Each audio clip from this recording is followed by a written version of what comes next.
So see, from tennis now. Go back to Andy Murray. Are we going back to Andy Murray? Yeah, okay, definitely. Sure. Yeah, the Paris Masters. Okay. Yeah, I think, when I was watching that game, if you check when he lost that second set, I was feeling okay. He's already world number one. He wouldn't really want to fight much. But somehow, Andy Murray, a fighter, I just have to make sure, and that's the more that they actually cherry him to victory. You know what it means when you have two sons who are playing tennis and they've had a fantastic year.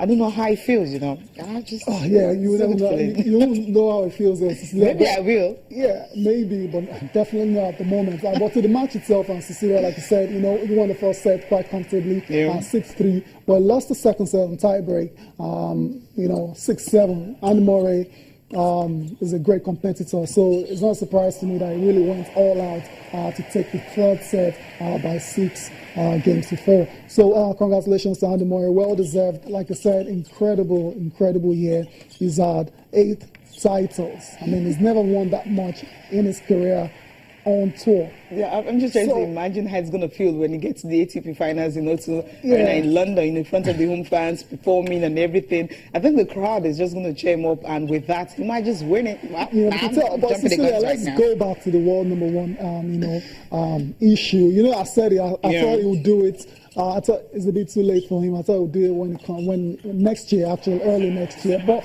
the way it happened, his opponent pulling out, and he didn't have to, strike a ball, and it's a bit strange. But then, what can you do? What can That's really massive, because the thing is, immediately Novak Djokovic crashed and said, "Look, Andy Murray is going to pull up everything he's got, everything he's got." He kept saying, "Look, I may not just become the world number one this year. It's going to be like in January, February." He's looking at those Masters series and all that. I didn't really win any of them because Djokovic will have more points to defend and everything. But I feel immediately Djokovic lost in quarterfinal. He felt, look, I've got nothing to lose, So let me just put everything, just put in all. Because at the end of the day, well, just take a look at the titles he has won this year. Incredible. Paris Masters, Vienna Open, Shanghai Masters, BNJ Open, Rio Olympics, Wimbledon, Queen's Club, and of course the Rome Masters. That's a huge one. Incredible 14 Masters title right now. Incredible run of form, especially if you want to consider that he won Paris Masters, Vienna, Shanghai, and Beijing in the space, of a month. Yeah, incredible consistency by Andy Murray, and that's why he's world number one now. And that's why, despite the fact that he didn't get to play that semi-final match against Milos Raonic, he's deservedly the number one tennis player in the world right now. So stand up for the champion, Andy Murray. Take a bow. Great season. But there's one more competition to go, Cecilia. And there's still every chance that Novak Djokovic, reclaims that number one spot. So Andy Murray, he should celebrate now while it lasts. Yeah, well, exactly. And I'm sure he wants to end the year as world number one as well. So we're looking forward to a very good competition in London at the ATP World Tour finals. Let's take reactions from Andy Murray now. He's been speaking on his rise to the top of the male ranking. His mom, Judy Murray, has also been talking about her son. Felt like I played better as the week went on, but today's match is, unbelievably tough. I mean, managed to get through the third set, but it could have gone either way, really. And yeah, happy to win for the first time here.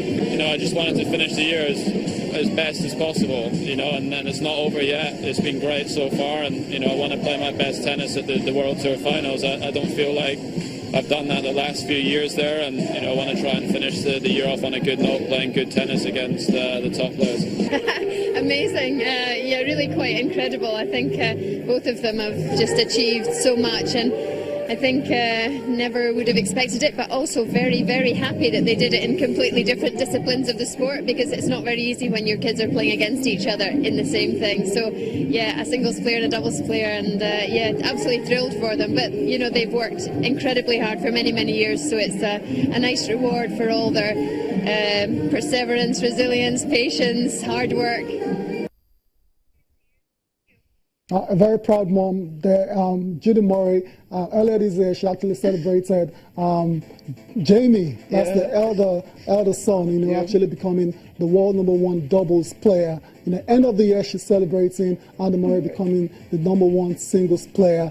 Well, what a year she's had. I mean, she's invested a lot in this inner children, and it's good to see her actually enjoying and celebrating their success at this stage of their careers. You know, it's really wonderful because each time, you know, I watch when the sons are playing, and she's always there cheering them. She started coaching them, you know, before they had to get, you know, their own coaches and all that. Even at the time when Andy Murray wouldn't be having a coach, she would just have to step in and do what she needs to do and everything. I think when you have a mother like that, just supporting you all through, I think it's something that is really, really beautiful. So you just don't have sons and just have all of them, you know, get into sports. The same sport is cool, but thank God it's not boxing, you know. I just next time I wonder what Vladimir Klitschko and boxing you know, when the mother was always going through, you know, when the sons are actually, you know, in the ring and all that, getting beaten. And that's why she says, look, I don't want both of them to actually, you know, fight each other. And it never happened until the senior one retired from boxing. So, in tennis, it's quite different because you don't have to take punches. It's a lot more enjoyable, right? It's a lot more comfortable watching your play,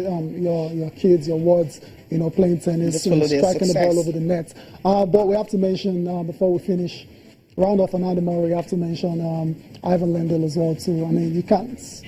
He's coming in. I've actually heard Andy Murray a lot. Obvious. Yeah, I know. And if I give you time now, we're going to be talking Before I became coach of Andy Murray, I mean, Andy Murray was just, you know, wasn't there. But ever since he became coach, and you can see the steady rise until he became world #1. Amelia Mauresmo, too, mustn't forget her. She did a great job. As well as his long-term traveling coach as well. So I think his name is Gerard Delgado as well. Always with him all through. Those guys. So it's been a successful year for him. Okay, now Cristiano Ronaldo